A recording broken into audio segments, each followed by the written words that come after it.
glow-in-the-dark dinner. Last Friday, my friends and I gathered at Carol's place for what we expected to be an ordinary dinner.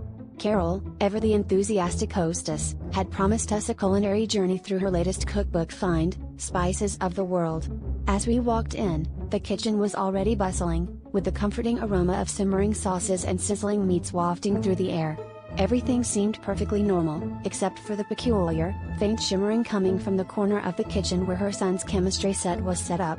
But we brushed that aside, assuming it was just some experimental paint or a quirky new nightlight. As we sat around the table, Carol presented the main course with a flourish, a dish she called Midnight Mystery Stew. The name was intriguing enough, given that it was only 6 p.m. As she ladled the stew into our bowls, I noticed a strange luminescence emanating from the pot. It was as if the stew had been infused with a mystical glow. "Chuck, always the joker," quipped Carol, "did you add a little magic to this recipe?"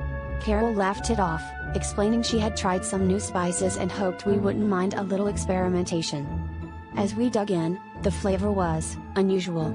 It wasn't bad, just different, like nothing any of us had tasted before. The glow, however, was becoming more pronounced, casting an eerie light over the table. Carol, with a sheepish grin, finally confessed that she might have grabbed a jar of something from her son's chemistry set, mistaking it for a spice blend. We all exchanged glances, half amused, half concerned about our imminent transformation into glowworms. Chuck, ever the entertainer, started making shadow puppets on the wall with his glowing hands, declaring, "Well, at least now we know what happens when you mix seasoning with seasonings." By the end of the evening, we discovered that the mysterious ingredient was, in fact, a harmless phosphorescent compound used for science experiments. Carol was mortified, but we reassured her that it was the most memorable dinner we'd ever had. As we left, we all agreed that next time, we'd stick to the more traditional spices.